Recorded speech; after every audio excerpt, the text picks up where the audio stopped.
Hai, selamat datang di Sinjato. Belajar bahasa Indonesia dengan cara seru. Ayo bersama, jangan ragu. Belajar itu asik kalau mau. Di Sinjato yuk kita paham. Sinjato belajar dengan senang. Bahasa Indonesia makin gemilang. Ha, hu, hu, hu, hu. Halo para pembelajar bahasa, selamat datang di Cynthia Talk. Nah, pernah nggak sih kamu baca cerita yang tamat dalam sekali duduk? Atau kisah yang terasa dekat banget sama kehidupan kita sehari-hari? Nah, kalau iya berarti kamu sudah berkenalan dengan yang namanya cerpen. Hari ini kita akan bedah tuntas mengenai cerpen. Apakah kalian siap? Kita mulai.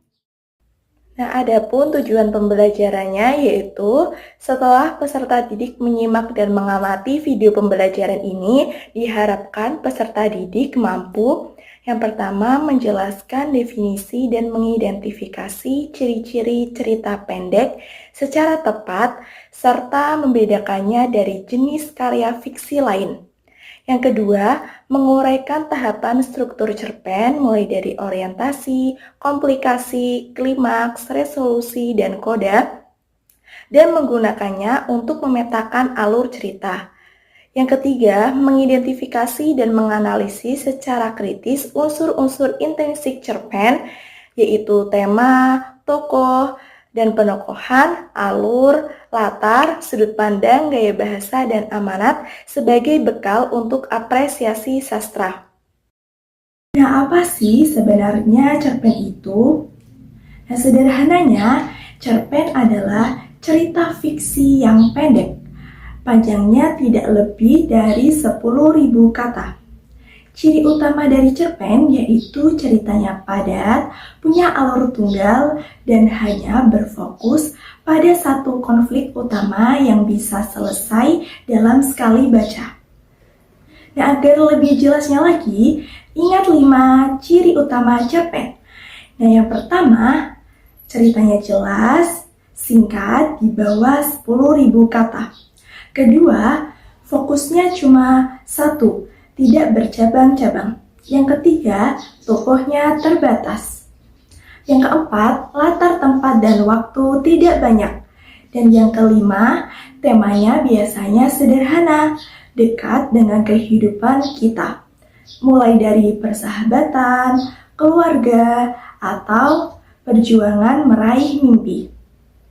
Nah, sekarang mari kita lihat kerangkanya. Cerpen punya 3 bagian utama yang harus kamu pahami, yaitu bagian awal, bagian tengah, dan bagian akhir. Yang pertama, bagian awal yaitu orientasi. Nah, di sini penulis memperkenalkan latar tempat, waktu, dan tokoh-tokohnya. Kita diajak masuk ke dunia cerita. Lalu bagian yang kedua yaitu bagian tengah, yaitu komplikasi dan klimaks. Nah, komplikasi adalah saat masalah mulai muncul. Ketegangan terus meningkat sampai mencapai klimaks. Nah, klimaks ini momen paling seru, paling genting di mana nasib tokoh ditentukan. Bagian akhir yaitu resolusi.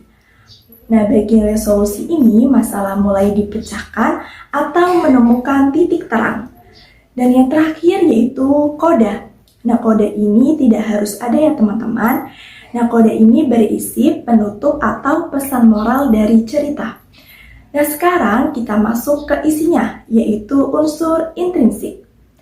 Unsur intrinsik ini ada 7 elemen yang membangun cerpen dari dalam. Yang pertama yaitu tema. Tema itu ide dasar atau gagasan utama cerita. Lalu yang kedua, tokoh dan penokohan, yaitu siapa pelakunya dan bagaimana sih sifat mereka. Yang ketiga, yaitu alur, rangkaian peristiwa dari awal sampai akhir. Yang keempat, yaitu latar. Ini mencakup waktu, tempat, dan suasana kejadian. Yang kelima, sudut pandang, yaitu posisi pencerita. Apakah dia sebagai aku orang pertama atau dia orang ketiga? 6. Yaitu gaya bahasa. Cara penulis menyampaikan cerita, termasuk penggunaan majas.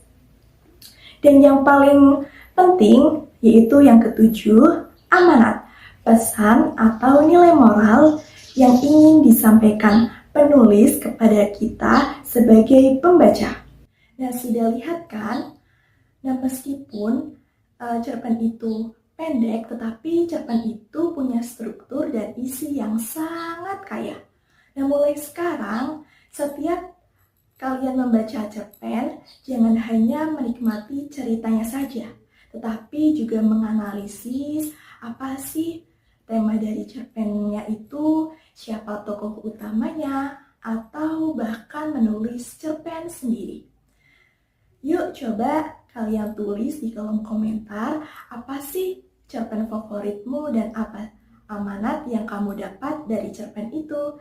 Sampai jumpa di video pembelajaran selanjutnya. Bye-bye.